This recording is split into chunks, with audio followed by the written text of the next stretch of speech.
नमस्कार दोस्तों, डिजास्टर वीर के इस YouTube चैनल पर आपका हार्दिक स्वागत है।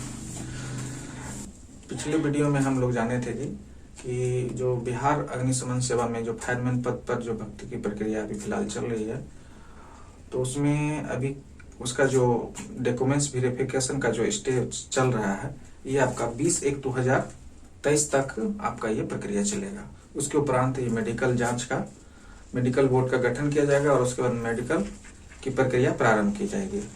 तो जिन अभ्यर्थियों का चयन हुआ है उनके लिए सबसे बड़ी बात यह है कि अब मेडिकल का हम लोग समझेंगे कि मेडिकल में कौन कौन सी प्रक्रियाओं से हमें गुजरना पड़ता है, किन किन चीज़ों का जान किया जाता है। तो उन सब चीज़ों को आज हम लोग समझने का प्रयास करेंगे। सबसे पहले होता है कि मेडिकल जब भी आपका जांच किया जाता है, तो मेडिकल जांच करने से पहले हम लोग क्या होते हैं, घबरा जाते हैं। घबराहट होने के बाद क्या होता है कि कुछ लोगों को बीपी का प्रॉब्लम होता है, जिससे वह हृदय गति और तेज हो जाती है और पसीने आने लगते हैं। तो उससे क्या पता लगता है, जो स्वस्थ व्यक्ति है वो भी बीमार दिखने लगते हैं।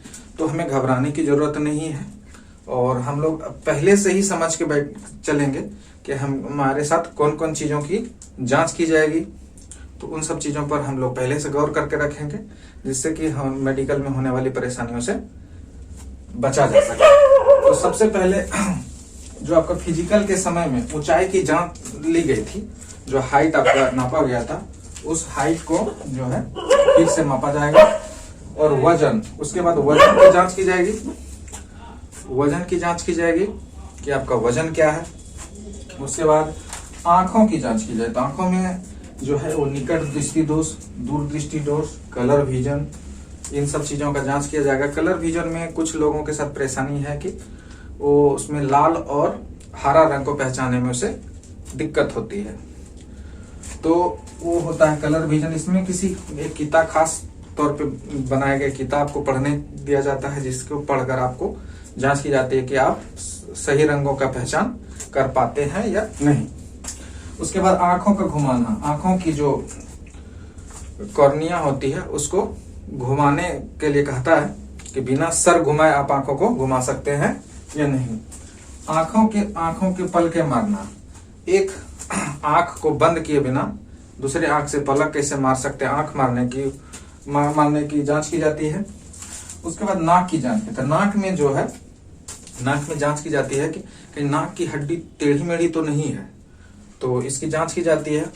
उसके बाद जो है वो कान का पर्दा जांच किया जाता है कि कहीं आपका कान का पर्दा फटा तो नहीं है, या उसमें कोई इन्फेक्शन तो नहीं है, या आपको कम सुनने की बीमारी तो नहीं है, तो इनकी जांच की जाती है।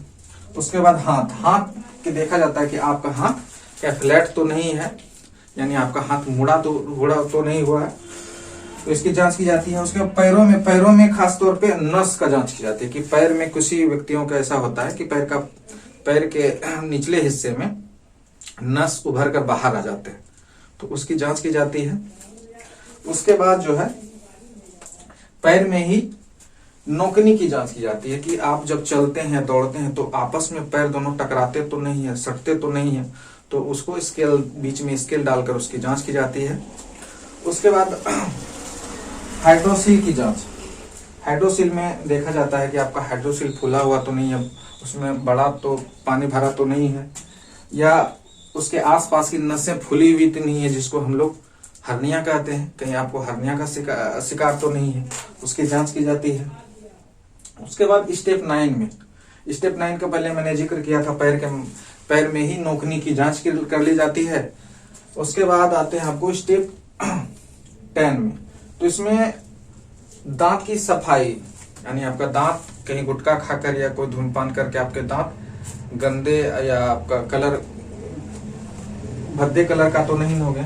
तो सबसे पहले हम क्या करेंगे कि मेडिकल में जाने से पहले दांतों को किसी डेंटल डॉक्टर से आप जाके उसको सफाई करवा लें, और जीभ को उस दिन ब्रश करके आप जीभ की पूरी सफाई करके जाएं। उसके बाद 11वें स्टेप में ब्लड की जांच की जाती है, तो ब्लड में ही आपका HIV की जांच जाती है, और ब्लड में और सारे बीमारियों की जांच की जाती है।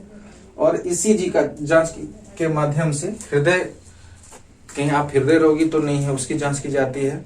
या आपका बीपी बढ़ा हुआ तो नहीं है, या घटने का, आप कभी लो का शिकार हो जाते हैं, कभी अप का शिकार हो जाते हैं, तो इन सब चीज़ों की जांच की जाती है। तो अगर हम उस समय घबराए रहेंगे, स्वाभाविक है कि हमारा बीपी हाई रहेगा। उसके बाद एक्सरे लिया जाता है चेस्ट का। तो चेस्ट का एक्सरे लिया जाता है, कहीं आपके जो सीने की हड्डी है वो टेढ़ी मेढ़ी या ज्यादा उभरा हुआ तो नहीं है, या ज्यादा धंसा हुआ नहीं है, इनकी जांच की जाती है। महिलाओं की जो है उसमें प्रेगनेंसी की जांच की जाती है। अब है कि इन सब चरणों से आपको गुजरना पड़ेगा मेडिकल में। और इन सब चरणों से के लिए हम लोग पहले से ही मानसिक तौर पे तैयार रहेंगे। और जब भी हम मेडिकल में जाएंगे तो हमें क्या क्या करके जाना चाहिए तो उसको समझेंगे।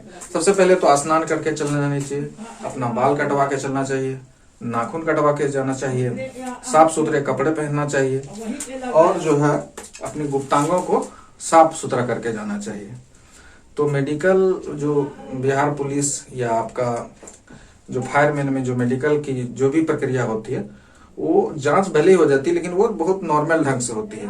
तो इसमें घबराने की जरूरत नहीं है। अगर आपको अनफिट भी कर दिया जाए तो उसमें भी कोई घबराने की जरूरत नहीं है।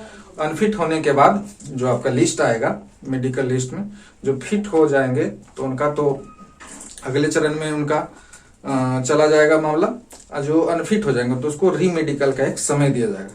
तो री मेडिकल में क्या होता है कि आपको किसी सरकारी एमबीबीएस डॉक्टर से आप जिन चीजों के मतलब जांच किया गया थी, जिसमें आपको कमी निकाली गई है, या जिस जांच में आप फेल कर गए हैं, उस जांच को पहले कुछ दिनों के समय के अंदर आप उसका इलाज करवा के, इलाज के माध्यम से ना बल्कि वो तो डॉक्टर से आप कुछ 15 दिन में या एक सप्ताह में आप उसको लिखवा के ले आइए कि हाँ इस चीजों में जो परेशानी थी उसमें वो फॉरफिट करवा के आए, या फिर अपना वो सबमिट कर दीजिए डॉक्टर की पर्ची, उससे आपका फिर से री मेडिकल में पास कर दिया जाता है। तो इसमें घबराने की जरूरत नहीं है।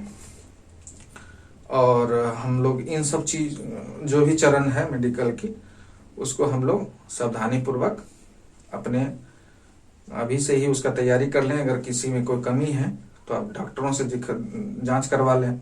आंख में प्रॉब्लम हो तो आंख के डॉक्टरों से जांच करवा के रखें, अपना एक्सरे करवा के रखें।